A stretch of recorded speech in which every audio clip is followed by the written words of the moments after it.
자, 여러분 안녕하세요. 오늘은 중학교 3학년 능률김 사과를 같이 시험 대비를 해보도록 하겠습니다. 자, 사과의 제목은 My Roles in Society 해서 사회 안에서의 나의 역할들이라고 하는 이런 제목을 가지고 있어요.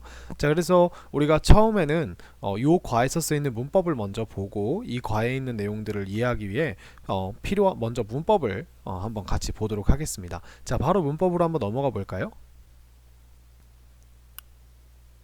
자, 여러분, 우리가 사과에서 주로 사용하는 문법은 접속사 if와 whether, 그 다음에 조동사의 수동태인데요. 자, 두 문법 다 그렇게 어려운 문법이 아니니까 천천히 한번 차근차근 보도록 하겠습니다. 첫 번째로 접속사 if와 whether입니다. 자, 접속사 if는 여러분들이 아마 많이 보셨을 거예요. 이 if는 우리가 만약 뭐뭐 한다면이라고 하는 의미로 사용할 수 있죠. 그러면 우리가 이 if를 우리가 만약 뭐뭐 한다면이라는 이런 느낌으로 사용을 하게 되면 그 친구는 문장에서 지금 이 if라고 하는 덩어리가 먹은 이 절 덩어리가 if 덩어리가 부사 역할을 하는 거예요. 근데 여기서 지금 우리가 배워볼 친구는 이 if라고 하는 친구랑 whether이라는 친구가 거의 의미가 똑같은데요. 이 접속사들이 어떤 덩어리를 만들어주냐면 아주 긴 명사 덩어리를 만들어줍니다. 그래서 if와 whether은 우리가 여기서는 if가 만약 뭐뭐 한다면이 아니라 주어가 동사 하는지 안 하는지라고 하는 이런 어떤 여부, 그죠? 여부를 묻는 그런 요런 명사 덩어리가 돼요. 그래서 기억해 주세요. 명사가 된다는 거 기억해 주세요. 그래서 우리가 일단 이 친구가 명사니까 요 if라고 하는 친구가 어떻게 쓰이는지의 차이부터 보면, 자, 여러분 한번 볼까요? If I will run. If I am late for school. 그 다음에 I wonder if I am late for school. 자, 이렇게 보시면 제가 지금 if로 만든 덩어리를 이렇게 두 가지를 이렇게 나눴는데 우리가 지금 뭔가 지금 단어도 하나도 바뀌지도 않았고 같은 덩어리인데 이게 문장에서 지금 하고 있는 역할이 다르다는 거죠. 왜냐면 우리가 지금 보시면 I will run 이라고 하는 이 동사를 기준으로 보면 우리가 I가 주인공이고 주어고 will run이 뛸 것이다 이렇게 됐죠. 그러면 우리가 run이라고 하는 동사는 우리가 보통 뒤에 목적어 즉 명사가 필요한 친구가 아니에요. run은 그냥 주어가 뛴다 해서 끝이에요. 이 이상 어떤 다른 명사를 등장시킬 수 없습니다. 그렇기 때문에 우리가 여기서 if는 이제 부사가 되는 거죠. 그리고 뜻을 해석해 보면 나는 달릴 것이다. 내가 만약 학교에 늦었다면, 그죠? 늦는다면 이렇게 됐죠. 그렇기 때문에 if I am late for school은 뭐뭐 한다면이라고 해석을 하는 게 더 좋다는 겁니다. 이 if가 이 am late를 우리가 늦는다면, 그죠? 이렇게 바꿔주는 거죠. 내가 학교에 늦은지 안 늦은지는 나는 달릴 것이다. 내가 학교에 늦은지 안 늦은지 이상하죠, 그죠? 해석도 되게 이상하게 돼요. 그 다음에 근데 이 밑에 거는 잘 보시면 wonder가 나왔습니다. wonder라고 하는 친구는 우리가 궁금하다라는 뜻이에요. I am curious about 이라고 생각하시면 돼요. I am curious라고 생각하시면 돼요. 그러면 궁금하다라고 하는 친구는 무엇을 궁금해하다라고 해야 되니까 무엇을, 즉 목적어가 필요하고 이 목적어 자리에는 뭐가 필요합니까? 명사가 들어가게 되죠. 그죠? 그래서 이 동사라고 하는 건 단순히 동사를 쓰고 끝난다는 게 아니라 이 동사가 필요한 요소들이 있어요. 나는 좋아한다라고 하면 좋아하는 대상이 무엇인지를 말해줘야 이 동사의 쓰임이 끝나게 되는 거예요. 그러면 wonder라고 하는 동사는 이 wonder라는 동사가 이제 끝나기 위해선 반드시 무엇이 필요하기 때문에 이 if가 자연스럽게 뭐가 됩니까? 똑같은 덩어리지만 명사로서 취급을 받는다는 거예요. 그러면 해석도 이렇게 됩니다. 나는 궁금하다. 내가 학교에 늦었는지 아닌지, 그죠? 내가 이제 학교에 몇 시까지 가야 되는지를 잘 몰라서 신입생이라 내가 지금 학교에 늦었는지 안 늦었는지를 궁금하다 이렇게 얘기를 할 수 있겠죠. 그러면 같은 덩어리인데 내가 학교에 늦는다면 내가 학교에 늦었는지 이렇게 해석이 달라지는 걸 볼 수가 있습니다. 그죠? 그래서 이렇게 우리가 if가 요 if로 만든 덩어리가 어느 위치에, 문장의 어느 위치에 있냐에 따라서 우리가 하나는 부사가 되고 하나는 명사가 되는 거죠. 그죠? 요렇게 쓰는 접속사예요. 그래서 if, whether인데 원래 우리가 이렇게 생각하시면 돼요. whether이 조금 더 뭔가 오리지널한 느낌이고 if는 좀 whether보다는 조금 더 간략한 느낌이라고 생각을 하시면 될 것 같아요. 두 친구가 만들어내는 의미가 똑같은데 우리가 접속사가 이 단어가 다르죠. 그죠? 의미가 같다 그래도 우리가 이해하는 의미가 같다 그래도 단어가 다르다는 건 이 분명히 둘 사이에 어떤 차이점이 있다는 겁니다. 그럼 그 차이점이 뭔지를 우리가 배우는 게 이 문법을 사용하는 데 있어서 가장 중요한 게 되는데요. 자, 일단 첫 번째로 예문을 보면 I suddenly started to wonder 이렇게 했습니다. 나는 갑작스럽게 시작했다. 뭐 하기 시작했다? 궁금해하기 시작했다. 그리고 무엇이 나오죠? If these are the only qualities that make a good leader. 자, 이것들이 유일한 자질들인지, 그죠? 이 quality가 우리가 자질, 특성으로 쓸 수 있거든요. 그래서 특성인지. 근데 어떤 특성이냐면 that make a good leader, 좋은 리더를 만드는, 이렇게 우리가 형용사가 퀄리티에 붙어 있죠. 그죠? 그래서 이렇게 쓰고 I'm not sure, 나는 확실하지 않다, 확신을 못하겠다, 이렇게 얘기를 했죠. 그 다음에 whether, 무엇을 확신하지 못하겠냐면 whether you will like the food, 너가 그 음식을 좋아할지 안 할지를 내가 확신하지 못하겠다 라고 이렇게 이야기를 했습니다. 그죠? 자, 그래서 우리가 잘 보시면 일단은 먼저 설명을 드려야 되는 게, 자, 이 if하고 whether이라고 하는 친구로 우리가 명사 덩어리를 만들면 이 명사 덩어리가 문장에 어디에 들어갈 수 있냐가 중요한데, 자, 일단은 우리가 문장의 자리라고 하는 건 동사를 기준으로 늘 잡죠. 그래서 동사를 기준으로 우리가 앞에 있는 친구를 우리가 주어라고 하고요. 이 주어 자리에는 반드시 명사만 들어갈 수 있어요. 왜냐하면 행동을 할 수 있는 건 어떤 이름을 가진 대상뿐이기 때문에 그렇습니다. 그래서 이 자리에 명사가 들어가고요. 그 다음에 우리가 동사가 만약에 이 뒤에 무엇을이 필요하면 우리가 여기에 목적어가 생기게 되죠. 그죠? 그래서 이 목적어 자리에 우리가 들어갈 수 있어요. 명사가. 또 목적어는 반드시 명사여야 돼요. 왜냐하면 어떤 행동을 당하는 대상은 눈에 보이지 않는 어떤 그런 느낌이나 상태가 아니라 이름이나 어떤 사물이나 사람의 이름이 와야 되거든요. 나는 좋아한다 행복하늘, 나는 좋아한다 행복하늘, 이상하죠? 그죠? 행복한이라고 하는 상태는 좋아한다라는 행동을 받을 수 없는 대상인 거예요. 그렇기 때문에 반드시 대상이 들어가야 됩니다. 그래서 목적어가 있고요. 그 다음에 이 목적어가 동사 뒤에만 있냐, 우리가 전치사 뒤에 있는 명사도 요것도 우리가 전치사의 목적어라고 이야기를 합니다. 그 다음에 또 뭐가 있어요? 우리가 동사가 만약에 뒤에 주어를 설명해주는 친구가 필요할 때 우리 이 친구를 보어라고 이야기를 하죠. 근데 이 보어는 또 우리가 목적어를 꾸며주는 목적격 보어도 있죠. 어쨌든 우리가 문장에서 우리가 동사가 가질 수 있는 세 가지의 어떤 필수적인 요소가 주어, 목적어, 보어라는 거예요. 그럼 우리가 동사의 종류에 따라 주어는 무조건 그냥 동사 앞에 명사를 넣어주면 얘가 다 주어가 돼요. 근데 우리가 동사의 특성에 따라서 목적어가 하나일 수도 있고 보어가 올 수도 있고 아니면 목적어 두 개가 올 수도 있고 목적어와 목적 보어가 올 수도 있고, 이렇게 우리가 형식이라고 하는 것도 한번 배워봤죠. 그죠? 자, 그래서 우리는 이 if 덩어리로 만들어낸, whether 덩어리로 만들어낸 이 친구들을 각각의 자리에, 주어 자리와 목적어 자리와 보어 자리에 우리가 일반적으로 쓰는 명사 대신에 쓸 수 있다는 겁니다. 아시겠죠? 그래서 여기도 마찬가지예요. 여기도. 그래서 이 명사가 들어갈 수 있는 부분에 얘를 똑같이 넣어주시면 되는데, 자, 그러면 if와 whether이 가지고 있는 차이점이 무엇인지를 한번 같이 보자면, 자, 제가 표를 하나 만들어 드릴게요. if, whether. 자, if와 whether이라고 하는 친구는 어떤 차이점을 가지게 되냐면, 제일 첫 번째, 얘네들이 들어갈 수 있는 자리가 달라요. 그래서 어떤 자리가 있냐면, 지금 방금 보시다시피 동사 앞에 있는 주어와 동사 뒤에 들어가는 목적어 혹은 동사 뒤에 들어가는 보어라고 하는 이 세 가지 자리가 있죠. 그죠? 그 다음에 전치사 목적어, 전치사 뒤에 들어가는 목적어가 있죠. 자, 이렇게 네 가지를 한번 볼게요. 자, 이렇게 보시면 여러분들이 잘 기억하셔야 될 게, if라고 하는 친구는 거의 어디에 들어가냐면요, 바로 이 동사의 목적어 자리에만 주로 들어가는 친구예요. 그리고 나머지 자리는 이 친구가 거의 쓰이지 않습니다. 그러니까 주어 자리랑 목적어 자리는 전치사 목적어 자리는 아예 못 들어가고요. 그러니까 보어 자리에도 뭐 들어가면 들어갈 수 있는데 지금 요즘 문법에서는 안 들어간다라고 이렇게 치는 경우가 많아요.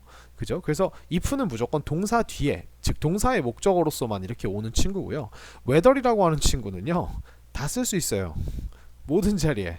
그래서 여러분은 whether 아무 데나 그냥 넣으시면 돼요. whether는 전혀 문제가 되지 않습니다. 명사가 들어갈 수 있는 자리에만 들어가면 되고, whether는 if와 다르게 뭐뭐인지 아닌지라고 하는 명사 덩어리를 만드는 게 확실해 보이기 때문에, 뜻이 헷갈리지 않기 때문에 우리가 이 친구는 그냥 정말 맘 편하게 쓰시면 되는 친구입니다. 근데 이 whether가 나중에 가면 부사를 만드는데 뜻은 똑같아요. 뭐뭐이든지 아니든지라고 하는 이런 느낌을 만들 때도 쓸 수 있습니다. 아시겠죠? 자, 그렇고요. 요거 이외에 또 어떤 차이를 가지고 있냐면,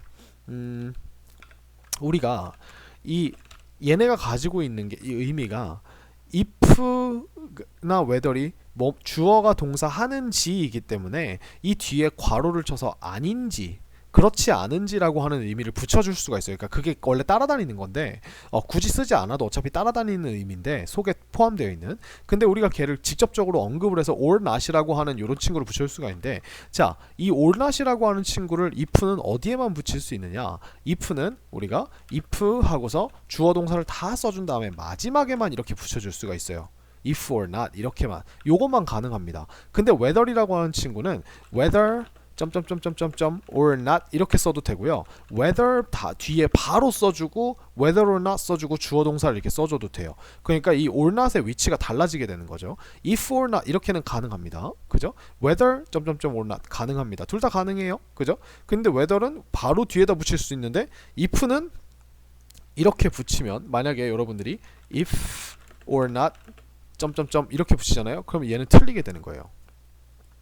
얘는 불가능합니다. 그래서 if는 이렇게 제약이 많은 친구예요. 그죠? 자, 일단 이 if가 주어 자리에 못 들어가는 이유부터 말씀드리면, 여러분들이 문장을 처음 딱 읽었을 때 if를 딱 보잖아요. 그러면 얘가 뭐뭐인지 아닌지의 의미보다는 만약 뭐뭐 한다면 이라는 의미로 먼저 들어오게 될 겁니다. 그렇기 때문에 우리가 이 if가 가지고 있는, 보통 if가 부사로 쓰이면, 제가 아까는 이제 똑같은 문장 구조를 보여드리기 위해 if로 만들어낸 명사 덩어리를 문장의 뒤에다 붙여줬는데, 보통 여러분들이 if를 쓰시면 if는 보통 문장의 앞에 먼저 나오고 이 if 덩어리가 끝나고 우리가 주어 동사가 이제 나오잖아요. 그죠? 그렇기 때문에 얘가 먼저 나오면 보통 우리가 뭐뭐이라면이라고 생각하기 때문에 주어 자리에 넣으면 헷갈린다 이래서 못 넣게 한 것 같아요. 제 의견입니다. 그래서 못 넣게 하는 것 같고요. 전치사의 목적으로서는 쓰이지 않습니다. 그래서 요렇게 우리가 아시면 될 것 같고요. 그래서 요 차이, 제가 지금 그려드린 if와 whether의 요 차이 있죠? 이 차이를 기억을 하셔서 이제 이 차이를 기억하시는 게 첫 번째로 여러분들이 이 if와 whether를 다루실 때 주의하실 점입니다. 아시겠죠? 자, 그리고 이게 지금 제가 방금 이렇게 설명을 드린 건데요. if가 만약 뭐뭐라면이라는 의미의 부사를 만들어주는 접속사로도 사용이 된다 그랬죠. 그러면 우리가 얘가 부사의 자리에 있어야 한다는 것만 기억을 해주시면 돼요. 얘가 명사 자리가 아니라 부사 자리에 있다라고 하는 것만 기억을 해주시면 됩니다. 그럼 여러분들이 이제 여러분들이 이제 조금만 해석을 하시다 보면 이거는 무엇을이라고 해석하면 뭐뭐인지 아닌지라고 해석하면 if를 되게 이상해지는데? 라고 하는 친구들이 온다면 대부분 걔를 뭐뭐라면이라고 해석한다면 다 된다는 거예요. 특히 여러분들, 우리가 문장의 부사가 앞에 먼저 나올 때는, 부사 덩어리가 나올 때 반드시 뭐가 나와요? 이렇게 쉼표가 나오죠. 그죠? 그렇기 때문에 여기서 제일 중요한 게 뭐예요? if가 나왔는데 지금 주어 동사가 나오기 전에 쉼표가 나왔다. 이건 무조건 부사예요, 여러분들. 이 쉼표라고 하는 게 야야야, 이게 일단 뭔가 추가적으로 내가 말하고 싶은 거고, 그거보다 기다려봐, 잠깐 기다려봐, 이제 내가 진짜 하고 싶은 말을 말해줄게. 그죠? 내 부모님이 이걸 아신다면 이라고 하는 거를 일단 너가 알고 있고, 결론을 말해줄게. They will be angry. 그들은 화가 나실 거야 라고 하는 게 내가 진짜 말하고 싶은 문장의 결론이야. 진짜 동사야. 이기 때문에 여러분들이 쉼표가 나오면 이 if는 무조건 만약 뭐뭐라면입니다. 아주 간단하죠. 그죠? 근데 여러분들이 이제 만약에 너무 이것들이 헷갈린다 라고 한다면, 제가 이 if 이 if가 주로 목적어 자리에 쓰인다죠. 즉 동사 뒤에 온다 그랬죠. 그러면 이 if와 잘 붙어 다니는, 사실 이 if나 whether로 만든 명사 덩어리는 아무데나 막 쓰이는 건 아니고 좀 한정적으로 동사랑 붙어 다니는 애들이 있어요.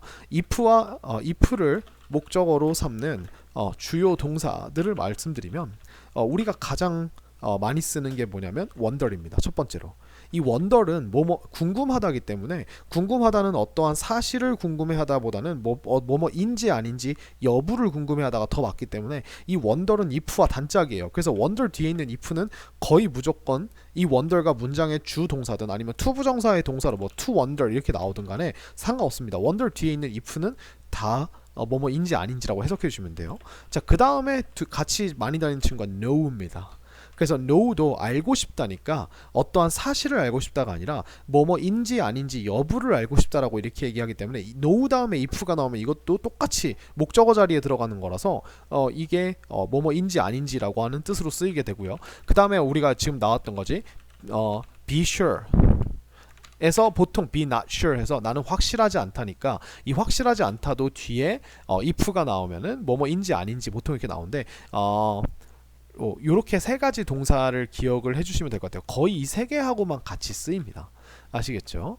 그래서 요 친구들 뒤에 바로 뒤에 if가 있다? 그러면 이 if는 무슨 뜻이다? 뭐뭐인지 아닌지의 뜻이라고 생각을 해주시면 될 것 같습니다. 이 이외 자리에 if는 들어가지 않아요. 그리고 여러분들이 whether이라고 하는 친구를 딱 보자마자 그냥 바로 명사처럼 이렇게 표시를 해주시면 돼요. 그죠? Whether or not, whether she will join the project is not clear. 이렇게요. 그럼 보시면은 이 whether이 시작하고 여기까지가 지금 의미가 하나로 이어져 있습니다. 그녀가 그 프로젝트에 참여를 할지 안 할지는 확실하지 않다. is not clear. 명백하지 않다. 이렇게 얘기를 하면 얘가 지금 이 덩어리가 주어 자리에 들어있죠. 그죠? 주어. 그죠? 그 다음에 I wonder, 나는 궁금합니다. If she can help me. 그녀가 나를 도와줄 수 있는지 없는지. 요거는 우리가 whether이라고 바꿨어도 똑같이 쓸 수 있죠. 당연히 whether은 어디나 들어갈 수 있죠. 그죠? 그래서 이 친구도 지금 보시면은 궁금하다라는 동사 뒤에 목적어로 들어가 있죠. 그죠? 그 다음에 My question is whether it will be sunny tomorrow. 자, 이렇게 되면 내 질문은 내일 날씨가 맑을 것인지 아닌지이다 라고 이렇게 얘기하면은 이렇게 얘기를 하는 건데, 이 친구 같은 경우는 지금 is라고 하는 동사 뒤에 있고, 이 is라는 비동사는 주어가 어떤 상태이다라고 하는 주어를 설명해주는 단어 동사이기 때문에 이 뒤에 나오는 모든 단어가 어떤 단어든 간에 보어가 됩니다. 이걸 보어라고 하죠. 그죠? 그래서 주어 목적어 보어이고요. 그 다음에 I am curious about whether he will come to the party. 자, 이렇게 얘기하면 우리가 지금 I am curious는 나는 궁금하다고 about이 나왔으니까, about이라는 전치사 뒤에 명사가 들어가야 되는데 이 whether이라고 하는 덩어리가 나왔으니까 이 의미가 거의 끝까지 이어지니까 그가 파티에 올지 안 올지에 대해서 이렇게 되는 거죠. 그래서 얘가 뭐예요? 전치사의 목적어예요. 그죠? 그 다음에 이렇게도 쓸 수 있겠죠. 목적격 보호도 한번 목적격 보 미안합니다. 우리가 직접 목적어로도 쓸 수 있죠. I asked him whether he would participate in the class. 자, 나는 물었다 그에게. 우리가 묻다가 누구에게 무엇을 묻다가 될 수 있기 때문에 이 힘이라고 하는 누구에게가 우리가 간접 목적어 1이 되고요. 두 번째 목적어 자리에 있죠. 그죠? 얘는 우리가 명사겠죠. 그죠? 그래서 he would participate in the class. 그가 그 수업에 참여할 건지 말 건지를 그에게 물었다. 이렇게 얘기하면 이거는 우리가 목적어인데 어떤 목적어요? 직접 목적어. 요런 자리도 들어가고, 이런 식으로 우리가 일반 명사처럼 쓰이는 거예요. 그죠? 얘를 우리가 그냥 한 명사로 바꿔볼까요? 이런 식으로요.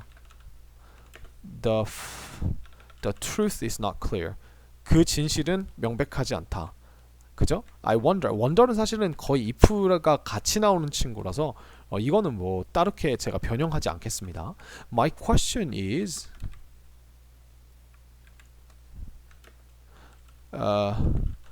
difficult. My question is 한 다음에 우리가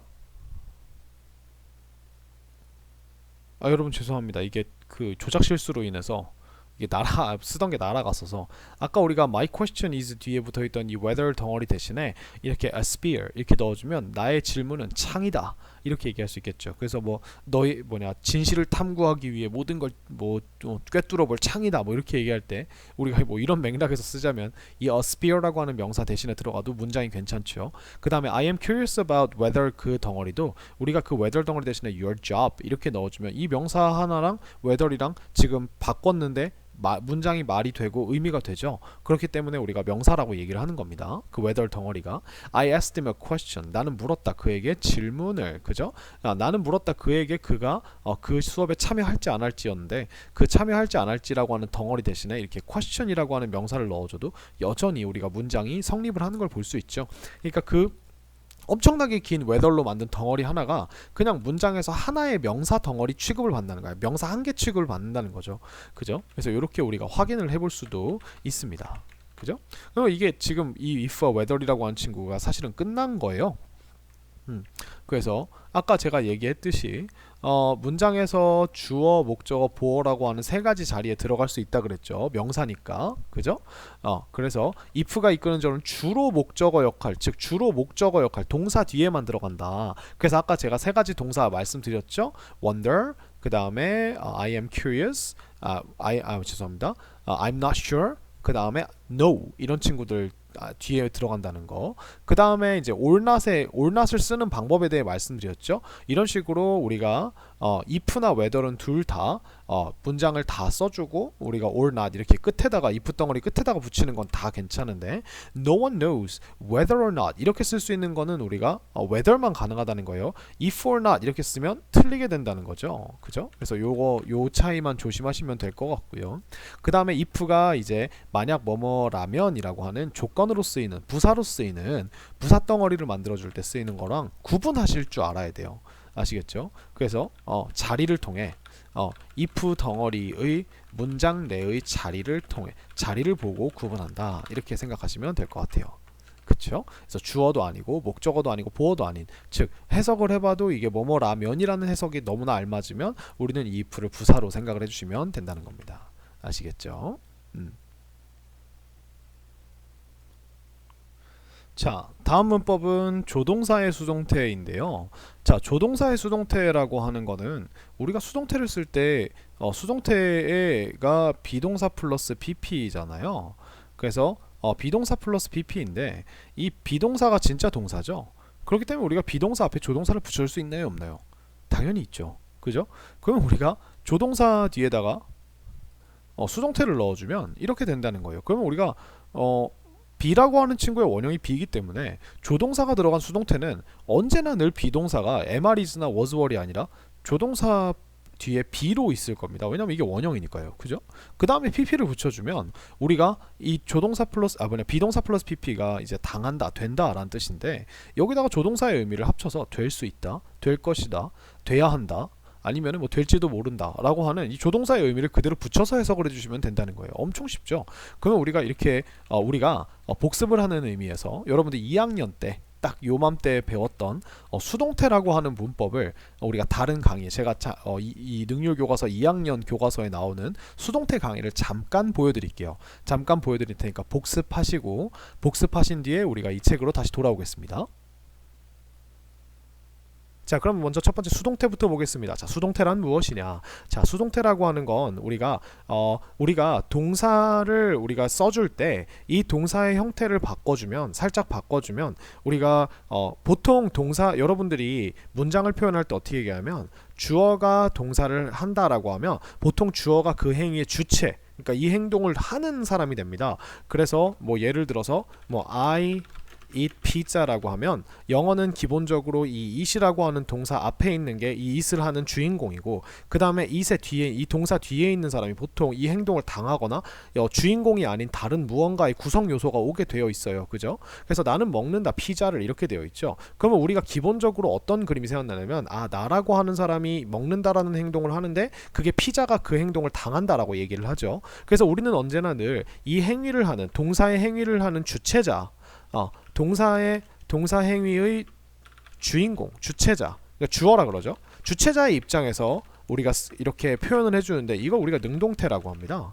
근데 여러분들 동사에 보면 동사들 중에서는 보면요, 우리가 동사의 여러 가지 그 동사를 5가지 정도의 어떤 종류로 나눌 수 있는데 그것들 중에 언제나 늘 뒤에 행동을 당하는 피해자, 얘를 피해자라고 할게요. 목적어라고 하는데 동사 행위의 피해자인 목적어가 존재한다는 거예요. 그러면 우리가 얘 입장에서 우리가 한번 이야기를 해볼 수 없을까? 주인공이 한다가 아니라 주인공이 당한다라는 말을 우리가 써볼 수는 없을까? 라고 한 게 바로 우리가 수동태입니다. 자, 그렇다면 이 수동태를 만드는 원리가 무엇인지를 같이 한번 보도록 하겠습니다. 자, 수동태의 원리는 아주 간단합니다. 뭐냐면 여러분들이 열심히 중학교 대비를 하면서 동사의 3가지 형태 변화를 외울 때 여러분들이 과거분사라고 하는 신기한 친구를 보셨을 거예요. 과거분사. 그래서 우리가 예를 들어 eat, ate, eaten 이라고 이렇게 외우면 eat이라고 하는 친구가 동사 원형이고 ate가 우리가 과거 형태이고 그 다음에 eaten이 과거 분사야 라고 얘기를 했죠. 자, 이 과거 분사라고 하는 이 eat는, 자, 얘를 좀 더 쉽게 설명드리면 과거 분사라고 하는 말은 이 분사가 나뉠 분자를 써서 우리가 동사에서 나뉘어져 나온 어떤 다른 덩어리란 뜻인데 이 과거 분사는 우리가 형용사입니다. 기본적으로 형용사나 부사로 쓸 수 있는데 기본적으로 형용사로 쓸 수 있다고 생각을 하시면 돼요. 그럼 이 형용사는 어떤 형용사냐? 수동과 완료의 성질을 가진 형용사가 되는데 이게 무슨 말이냐면 여러분들이 만약에 피자라고 하는 걸 우리가 꾸며줄 때 delicious pizza라고 얘기를 하면 우리가 피자는 피자인데 맛있는 피자 이렇게 얘기할 수 있고 expensive pizza라고 하면은 비싼 피자라고 할 수 있고, 그쵸? 근데 이 피자를 우리가 설명해 줄 때 단순히 이렇게 피자의 겉모습이나 성질만 나타낼 수 있는 그런 형용사들을 우리가 일반 형용사라고 하는데 가끔 어떤 행동을 당한 피자라고 얘기할 수도 있겠죠. 그죠? 그래서 eaten pizza 이렇게 얘기해주면 먹혀버린 피자라는 뜻이 됩니다. 그러니까 먹혀버린 피자니까 이걸 우리가 half라고 하는 친구로 써서 half eaten이라고 하면 절반쯤 먹혀버린이라고 하는 우리가 eat이라는 동사를 가지고 형용사를 만들어낼 수 있다는 거예요. 대신에 과거분사라는 형용사는 언제나 늘 이 행동을 당한이라고 하는 신기한 형용사가 된다는 거죠. 그래서 half eaten pizza라고 하면 비싼 피자, 맛있는 피자가 아니라 절반은 다 먹혀버리고 절반만 남아있는 피자가 이렇게 생각이 나게 되는 겁니다. 그죠? 그러면 우리가 이 형용사를 가지고 이번엔 이렇게 이야기해보면 어떨까요? The pizza was expensive. 자, 이렇게 얘기를 해주면요, 피자는 비쌌다 이렇게 얘기할 수 있죠. was 뒤에다가 우리가 비동사 뒤에다 형용사를 붙여주면 피자가 어떤 상태였다라고 우리가 이렇게 상태를 나타내는 형용사를 넣을 수 있죠. 그러면 우리가 이번에는 여기다가 the pizza was eaten 이렇게 써주게 되면 피자가 비싼 상태였던 게 아니라 피자가 먹혀버린 상태였던 거죠. 그죠? 그러면 얘가 어떻게 해석돼요? 피자는 먹혀졌다 라고 하는 이런 식으로 되는 거예요. 아하, 우리가 이 과거분사라고 하는 형용사를 일반적인 형용사 대신에 비동사 뒤에 붙이니까 이게 어떤 걸 당했다, 당한다, 당했다, 당할 것이다 라고 하는 이런 신기한 표현으로 쓸 수가 있네. 야, 우리 그러면 원래는 피자는 비쌌다라고 하면 우리가 was랑 expensive를 따로 이렇게 봤는데 얘를 우리가 그냥 하나의 어떤 그 규칙으로 정해서 이런 식으로 써주면 우리가 이 주인공이 가해자가 아니라 피해자, 즉 이 행동을 당한다라고 써주면 어떨까? 라고 해서 나온 게 바로 이 수동태라는 문법입니다. 그죠? 자, 그래서 이 수동태에서 진짜 동사를 찾으라면 eaten이 아니고 얘는 형용사라 그랬죠? 바로 이 비동사가 진짜 동사가 되는 거예요. 그래서 수동태의 형태는 어떻게 된다? 비동사 뒤에다가 우리가 과거분사라고 하는, 우리가 흔히 말하는 pp라고 하는 친구를 넣어준다. 근데 이 과거분사가 아까 뭐였죠? 형용사였다는 거예요. 그죠? 형용사였다는 거예요. 그래서 이 형용사를 넣어주면 우리가 이 덩어리 자체가 하나의 동사 덩어리가 되면서 그 행동을 한다가 아니라 당한다, 즉 당한 상태이다라고 이렇게 된다는 거예요. 그러면 여러분들 여기서 지금 진짜 동사가 바로 비동사였죠. 그러면 이 수동태의 시제를 바꿀 때는 우리가 어떻게 해주면 돼요? 비동사가 진짜 동사기 때문에 얘의 시제를 조절해준다 라고 이렇게 생각하시면 돼요. 그래서 우리가 수동태라고 하는 건 시제랑 전혀 관련이 없어요. 왜냐하면 비동사의 시제를 내가 마음대로 바꿀 수 있거든요. 그래서 당한다 라고 하는 느낌을 우리가 현재가 아니라 당했다 라고 하면 was나 were를 써주면 뭐뭐 당했다 이렇게도 쓸 수 있고요. 그 다음에 우리 will be를 써주면 뭐뭐 당할 것이다, 아니면은 뭐뭐 될 것이다, 뭐뭐 됐다, 그죠? 아니면 뭐뭐 될 것이다,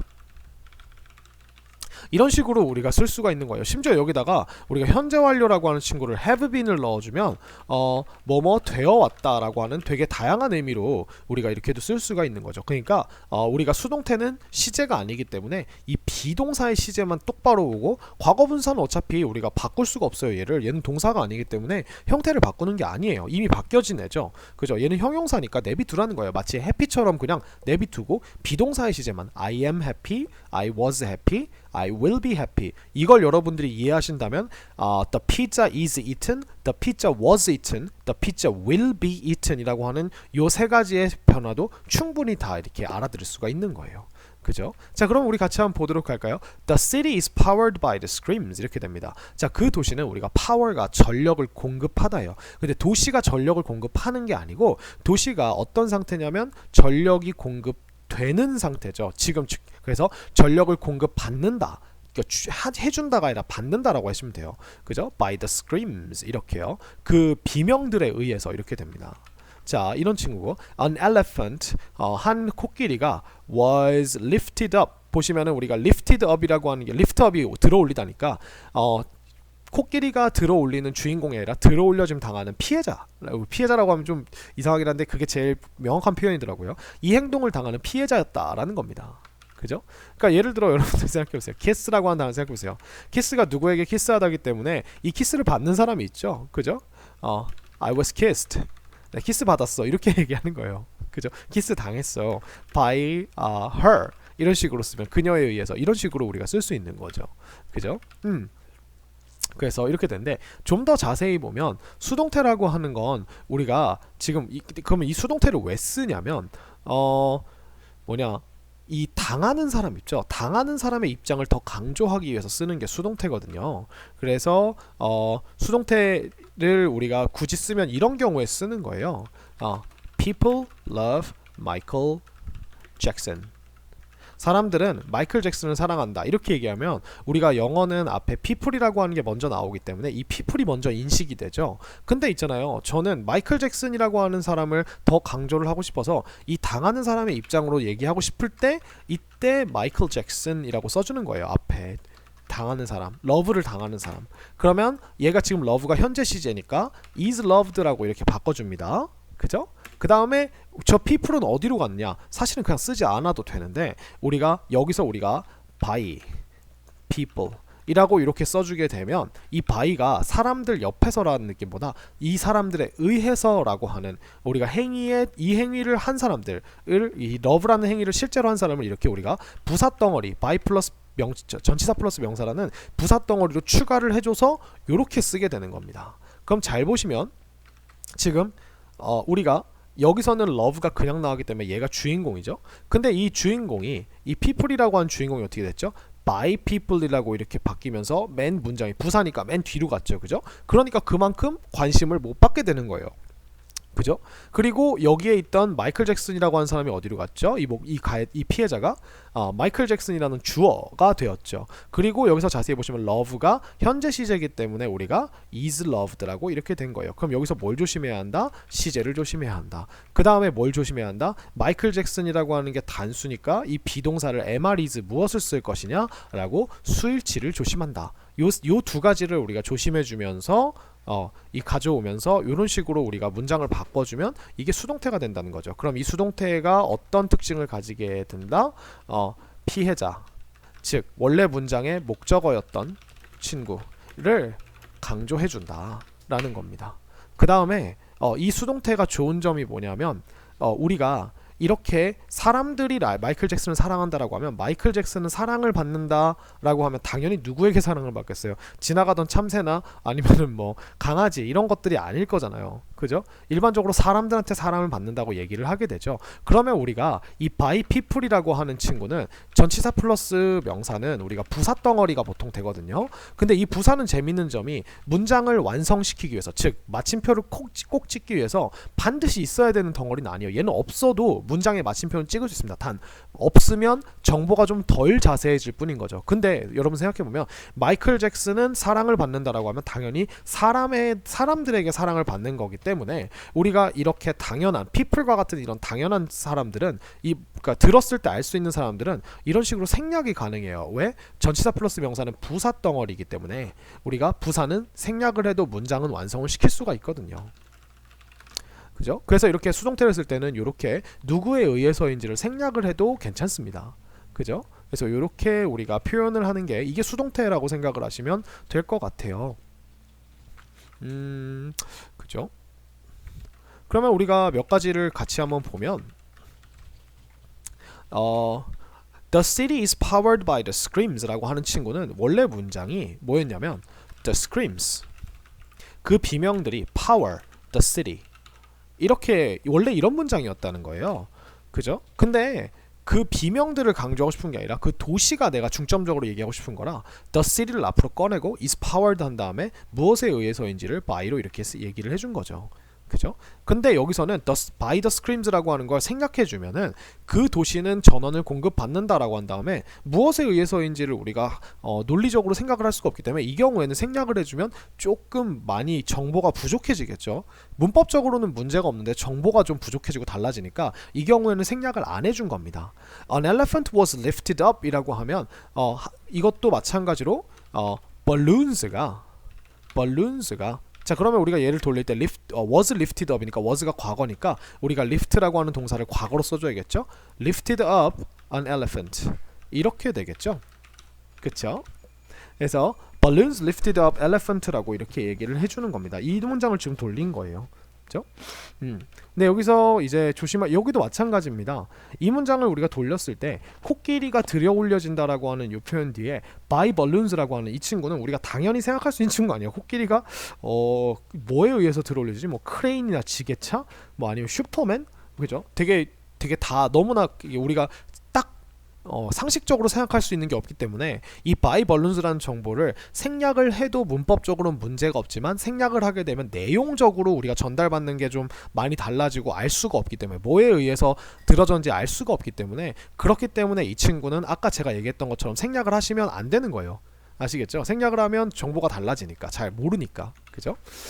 그래서 이렇게 됩니다. 근데 언제는 생략할 수밖에 없냐? 바로 이 친구죠. 행위자가 일반적인 사람이건 중요하지 않은 경우 혹은 이때 불분명한 경우에는 by 플러스 행위자를 생략할 수 있다. 자, 그럼 예를 들어 여러분 생각해 보십시오. My bike was stolen last week. 자, 내 자전거가 지금 was 다음에 stolen이 나왔으니까 도둑 맞았다. 그죠? 훔쳐짐 당했다라고 이렇게 얘기를 했어요. last week, 지난주에 라고 이렇게 얘기를 했죠. 자, 그러면 내 자전거가 훔쳐짐 당했으니까 누가 훔쳐간지 알면 이렇게 얘기 안 하겠죠. 그죠? 그러니까 보통은 훔쳐가면 도둑이 누군지 모르잖아요. 그죠? 그러니까 우리가 이런 경우에는 by를 굳이 안 써줘도 되는 거죠.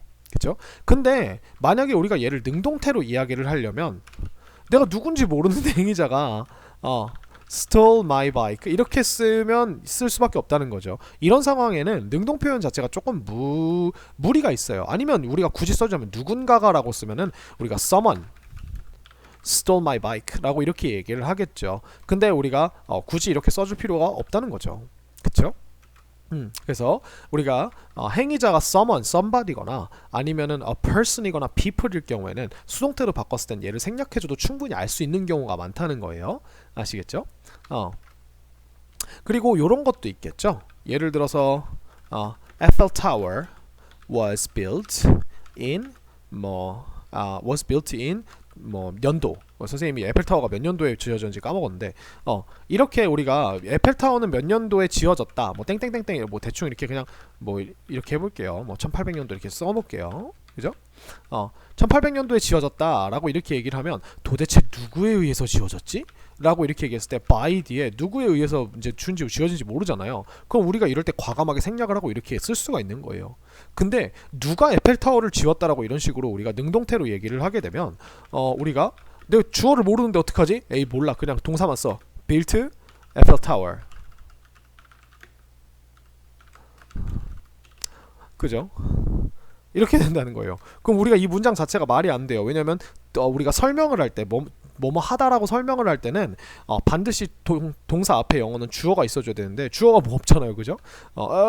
built Eiffel Tower 이렇게 하면은 이상한 말이 된다는 거죠. 만약에 그리고 여러분들 someone built Eiffel Tower 이렇게 하면 in 1800년도 이렇게 얘기를 하게 되면 누군가가 에펠타워를 1800년도에 지었다 라고 이야기를 한다면 얘가 그러면은 이 someone이 누군지가 더 궁금해지지 에펠타워에 별로 이렇게 신경이 가게 되지 관심이 쏠리지 않게 된다는 거죠. 그러니까 우리가 이렇게 쓰지는 않는다는 거예요. 이게 우리가 수동태를 쓰는 주요한 이유입니다. 아시겠죠? 네, 그렇습니다.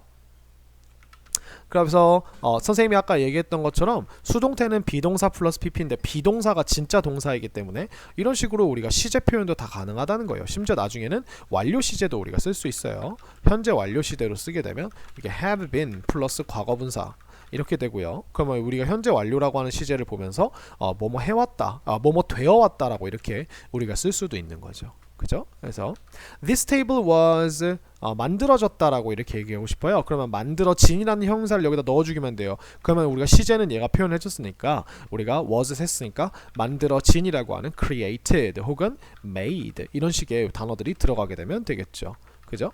The work will 자 다음 주에 끝날 것이다. 보세요. finish는 주어가 무언가를 끝내다인데 지금 일이 끝내는 게 아니라 끝내짐 당할 거죠. 그죠?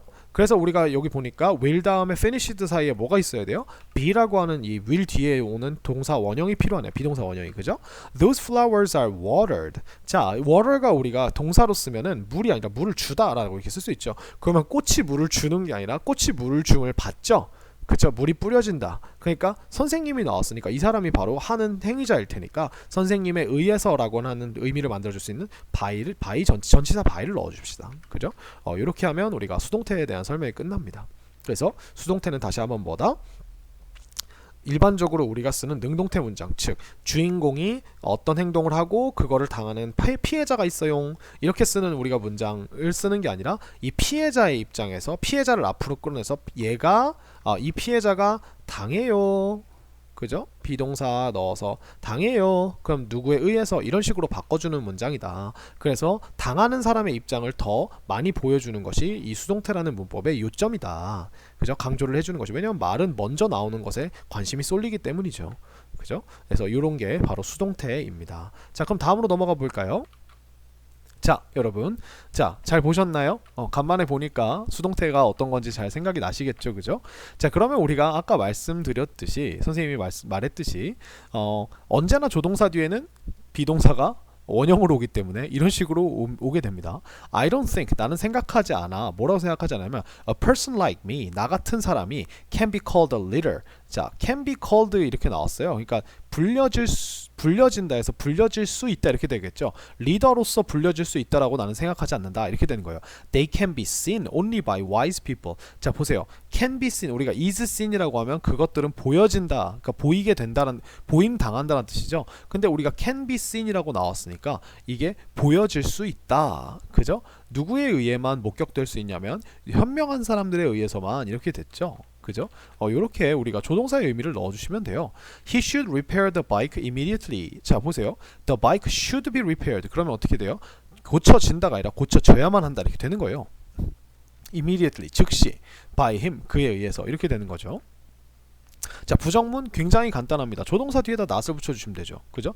The boy couldn't open the window. 자, 그 소년이 열 수 없었어요. 그 창문을. 그러면 창문의 입장에서 보면 창문은 열릴 수 없었다. couldn't be opened. 이렇게 써주면 돼요. By the boy. 그 소년에 의해서. 그 다음에 우리가 의문문을 만들 때는 우리가 당연히 When can you finish the homework? 이라고 하는 거는 우리가 can you finish니까 주어가 you죠. 그리고 finish 당하는 애가 homework이죠. 그러면 homework의 입장에서는 when can the homework be finished? 우리가 BPP를 똑같아요.